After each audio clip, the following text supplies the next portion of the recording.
Suppose you've sent the emails, you've got a few meetings, but you're at the forum, you're still somewhere starting the business, or you may have made a couple of films, and you see European or completely not in North America, foreign funders. How do you pick up the courage to go across and shake their hand? What do you say to them? I think you just do it. I always say when I go to the market, I hang my dignity at the door when I walk in, and I pick it up on the way out again. So I just approach people and try to sort of make a friendly introduction at what seems to be an appropriate time. There's a couple of rules that you don't really interrupt people when they're already talking to somebody else. It's always bad to sort of approach somebody when they get their mouth full with food or something like that. But you just have to sort of take the plunge and go up and say, I'm so-and-so, this is what I've done. I think when you go into a market, you really shouldn't expect that at the end of the market you're going to walk out with a check. Really what you're doing is you're making connections with people. I always say that documentary filmmaking is not a sprint, it's a long distance run. And you basically, your first intro is literally that is an intro. I've been going to markets now for 15 years, and there are actually still people that I haven't been able to connect with over time, believe it or not. And I've connected with all the people. And it's taken me sometimes years to get through to certain broadcasters just because they're so popular or because they're unapproachable or for other reasons or that they haven't had the right project kind of thing. So don't be discouraged. I think you have a successful market if you meet 2-3 people and have really great meetings. It's never about quality, it's about the quality of the meetings that you have. So for me, it's about the quantity. It's good, we're a good team that way. So I had a whole set of things I was going to say. It's about how do you approach? So again, I think that's a multiple-year answer, because I think the most important thing is when you're about to approach someone who has recently rejected your project or your pitch or whatever application you've just sent them. That is the most key time of all, because you have to graciously and genuinely let them know that that's okay. You're still interested in talking to them as a person. That has been some of the times when I've made the most genuine connections with people. And this isn't because they realize they're just waiting for you to have your typical reaction of no, I'm not interested anymore, I'm annoyed with you. And if you actually are reacting back like, no, I'm not, maybe it wasn't the right fit, whatever, it's very competitive. That's one of the best moments I've realized over the years to make a genuine connection that will then last. Otherwise, I hate to say it, but if you're not extroverted and can just go and schmooze, it's very difficult. You have to have that go and schmooze energy. That's all there is to it. I don't think there's any way around that. I could be wrong, or else you have a team member who can do that. Otherwise, it's going to be very hard to get everyone's attention. And I think, you just have to carefully observe them in the early stages. And if you know someone who knows them, you can ask to be introduced. It's a fine-tuned game of high school, but ratcheted up many, many notches. And so it really is just human interaction and a careful gauge of how not to annoy them, how to be pleasant, how to know when to end the conversation because they're giving you a clear signal. They're talking to someone more important now, their friend came over to say hi, whatever it be.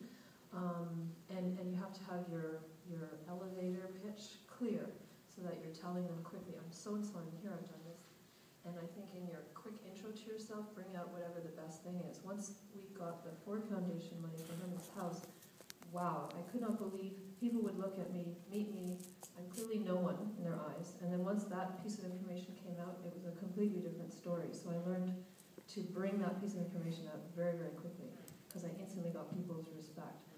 Unfortunately, that's what it took. So it's fine to... Do you make a list of people you're going to meet and talk to?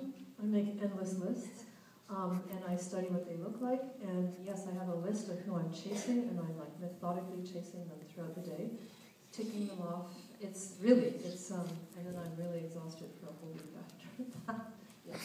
I actually make a list and I note what projects I'm pitching these particular people, because I think either Alex or Elizabeth said it earlier, it's a whirlwind of events in the weekend. It's easy to... I've actually gone to meetings where I forgot to take notes, and then at the end of the day I'm going, what the hell did I tell them about? You know, I forgot, kind of thing. It's horrible. In fact, Lisa recently asked me, I was in New York with a couple of projects, but I had an opportunity to talk to one of the broadcasters that she had been talking to at a previous market about Shadow Girl. And I know that I conveyed some information to Lisa, but she didn't write down actually after I told her. She asked me the other day, you know, what did you tell? What did Tomoko tell you? And I said, honestly, I cannot remember. I just drew a blank. So writing it down is really important. And Alan, if you're still in the room and you're looking at passes this year, can I suggest that you make two-sided passes? Because often I find I'm talking to somebody that I don't know, and their passes turn the other way around, and I'm like, who am I talking to? This is embarrassing kind of thing. You know, if you've been talking for 10 minutes, you don't want to say, and who are you again? It's a horrible thing. Anyway, that's my 2 bit on the passes. But yeah, writing things down is really important, for sure. What about when you have different projects? Suppose you have 2 to 3 projects you want to push at a festival. Do you take them all? Do you talk about them all when you're pitching, or do you just highlight one? How do you decide what to pitch when?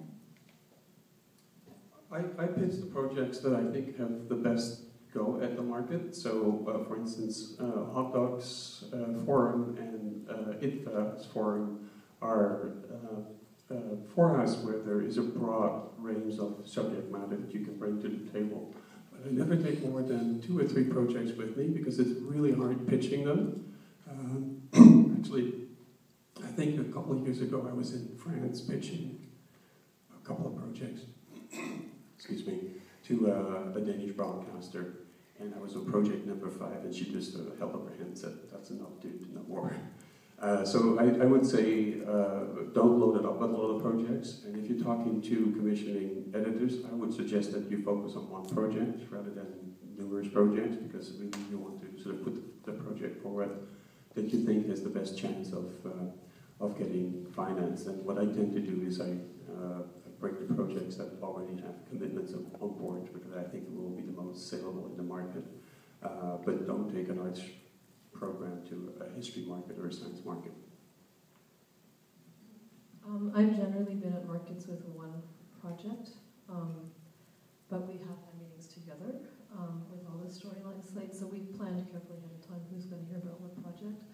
What I have had the experience of pitching one film and having a post-pitch meeting with a broadcaster that I was desperate to get an answer from on another project. And I was so good at, I did not once during that post-pitch meeting on Project B ask about Project A.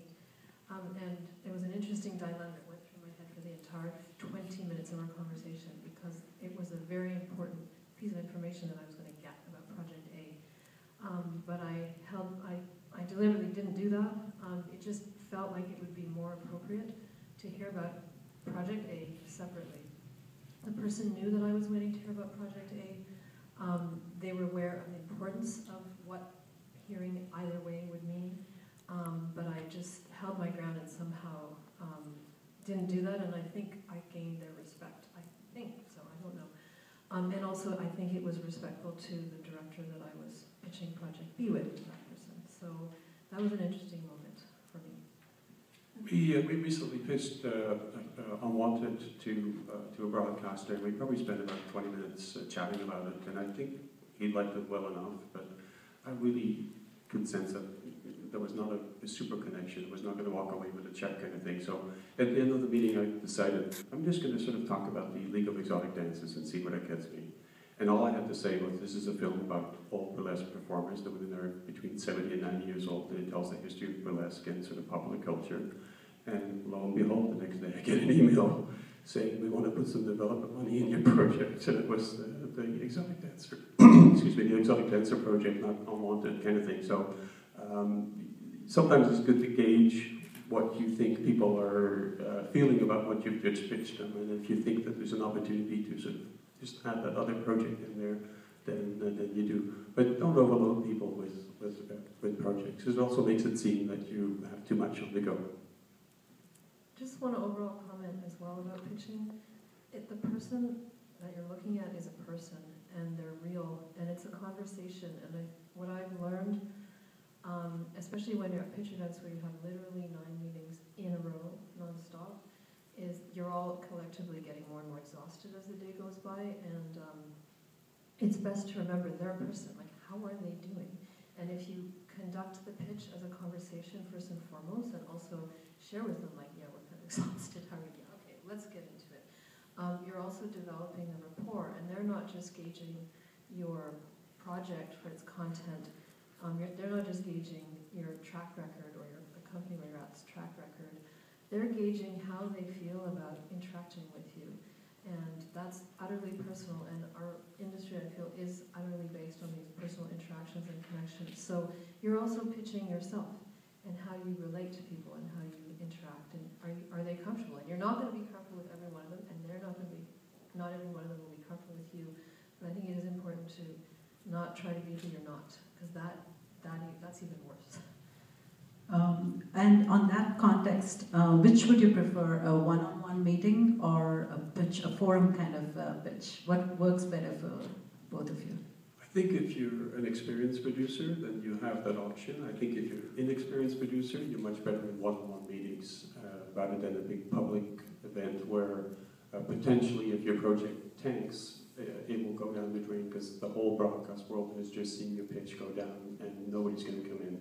So the one-on-one meetings are much better. In general, I actually prefer the one-on-ones because that way you establish a connection with the person that you're talking to, and you have an opportunity to, typically the big forum pitches are shows, and they're very carefully organized.